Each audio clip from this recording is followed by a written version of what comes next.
आज का जो टॉपिक है हमारे पास वो है पिनुलेरिया। पिनुलेरिया जो है ये अल्जी से बिलोंग करता है, ठीक है। और अल्जी की क्लास बेसिलेरियोफाइसी से जो है ये बिलोंग करता है। ये हम किंगडम प्लांटाई स्टडी कर रहे हैं। किंगडम प्लांटाई में अल्जी को स्टडी कर रहे हैं। अल्जी के अंदर क्लास बेसिलेरियोफाइसी पढ़ रहे हैं जिसमें ब्राउन कलर्ड अल्जी जो है आती है। और इसके अंदर फर्दर जो है हम पिनुलेरिया को स्टडी कर रहे हैं। आप पिनुलेरिया को देखें तो इसका जो सेल होता है वो इलोंगेटेड या इलेप्टिकल होता है।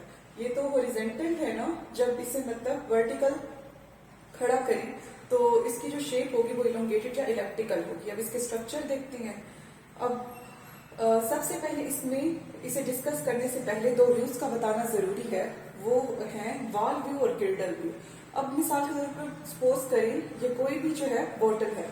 अब इसकी जो कैप वाली जगह, इसका जो ढक्कन है, वाल्व है, हम कहेंगे कि ये इसका वाल्व व्यू है। और जो नीचे वाला व्यू होगा उसे कहेंगे कि हम ये गिल्डर व्यू है।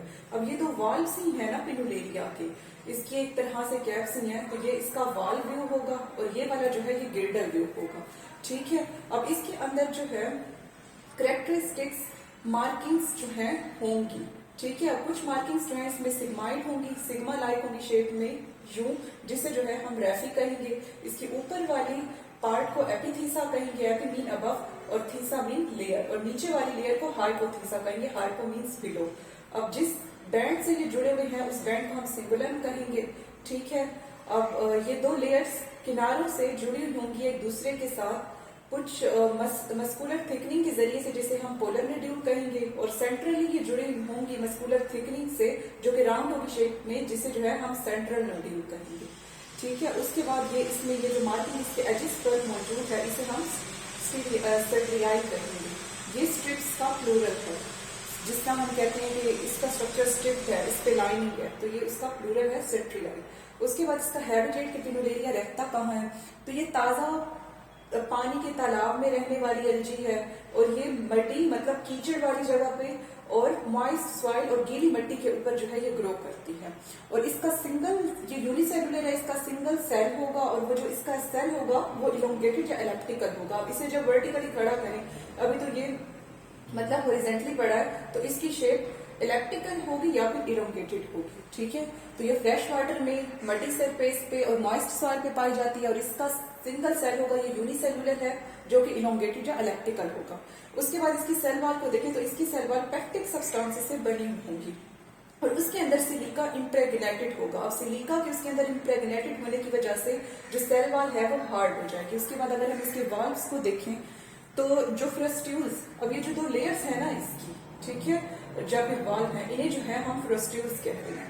जो फ्रस्ट्यूल्स होते हैं वो ओवरलैप करने वाले दो हाल्व्स पे मुश्तमिल होती हैं। देखिए ये एक हाल्व, ये दूसरा हाल्व, जिन्हें जो है हम वाल्व्स कहते हैं, ठीक है। फ्रस्ट्यूल्स मुश्तमिल है दो ओवरलैपिंग हाल्व्स के ऊपर, जिन्हें जो है हम वाल्व्स कहेंगे। उसके बाद है कनेक्टिंग बैंड्स।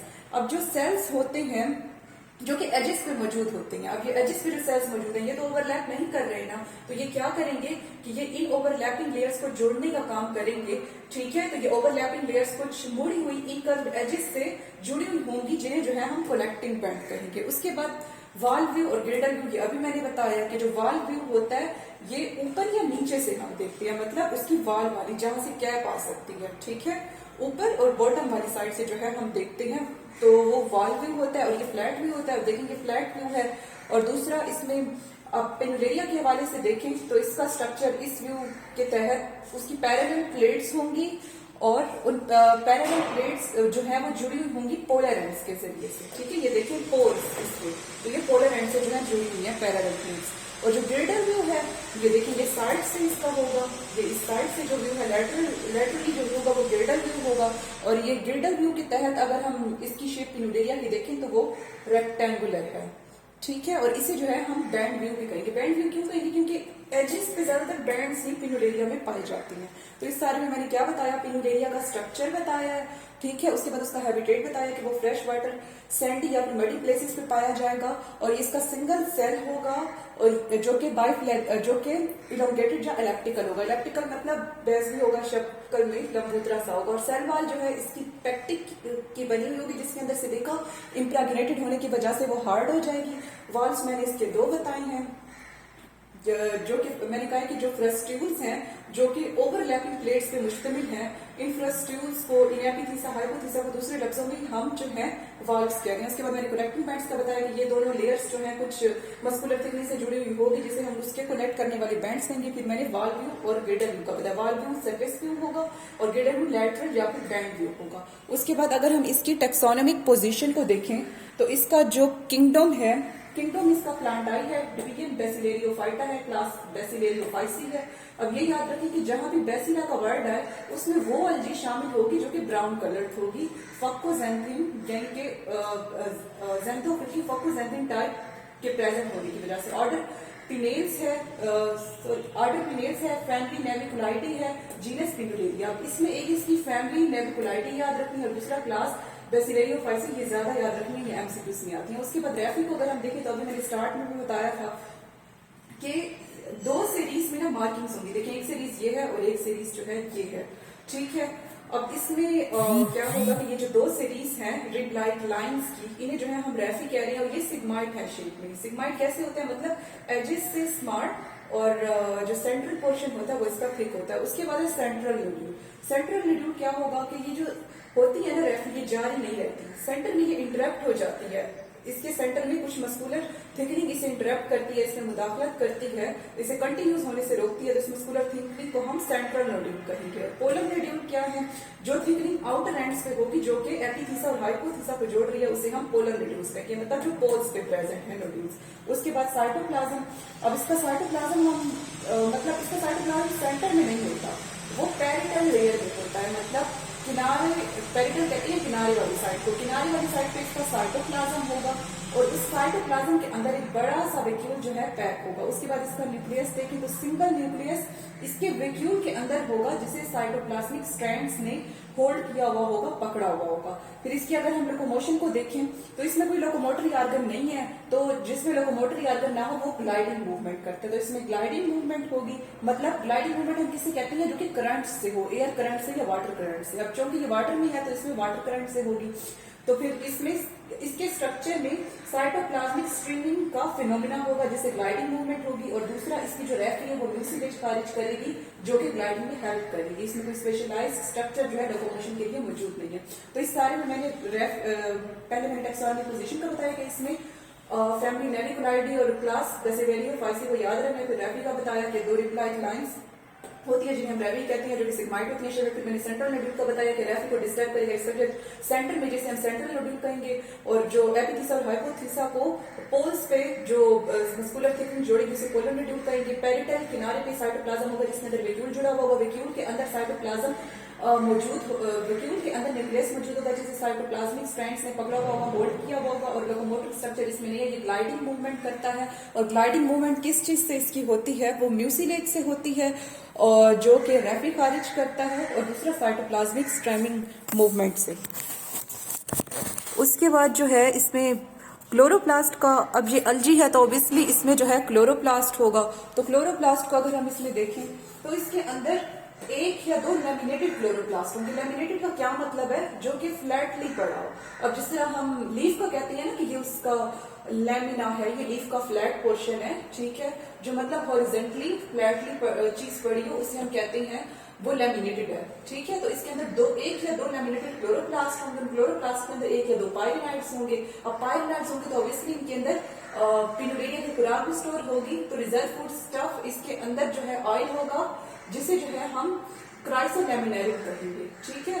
और इसके अंदर डाइएटामाइन भी होगा। ये एक पिगमेंट है जो कि बेसिलेरियोफाइसी में पाया जाता है, जो कि इसे ब्राउन कलर देने में जो है, इसके अंदर फर्दर पिगमेंट्स होते हैं जो कि इसे ब्राउन कलर देने में हेल्प करते हैं। उसके बाद प्लास्टिड्स को हम देखें तो इसके अंदर चंद प्लास्टिड्स होंगे जो कि बहुत मैसिव भारी होंगे, और उन प्लास्टिड्स के अंदर क्लोरोफिल ए होगा, सी होगा, बीटा कैरोटीन होगी और जेंथोफिल होगा, जिसका कंपोनेंट फक्कोजेंथिन बेसिलेरियोफाइसी को दूसरों से डिस्टिंक्ट करेगा, क्लोरोप्लास्ट के ग्रीन इफेक्ट को हाइड कर लेगा, मास्क कर लेगा और इसे ब्राउन कलर देगा। तो इस सारे में हमने क्या देखा कि इसमें एक या दो क्लोरोप्लास्ट हैं। क्लोरोप्लास्ट के अंदर पायरिनाइड्स है, पायरिनाइड्स प्रोटीन के स्ट्रक्चर है जो कार्बन कॉन्सेंट्रेशन के रिस्पॉन्सिबल होते हैं और खुराक स्टोर करने के लिए। तो इसके अंदर जो खुराक स्टोर होगी वो ऑयल ड्रॉपलेट्स होंगे जिसे क्राइसोलैमिनेरिन कहेंगे। उसके बाद इसमें हमने प्लास्टिड्स का देखा, प्लास्टिड्स के अंदर चंक होंगे, मैसिव होंगे, ठीक है, और उनके अंदर ये पिगमेंट्स होंगे जिसमें से एक पिगमेंट फॉस्फोजेंथिन होगा जो कि इसे जो है ब्राउन कलर देगा और इसके अंदर डायएटमाइन भी होगा।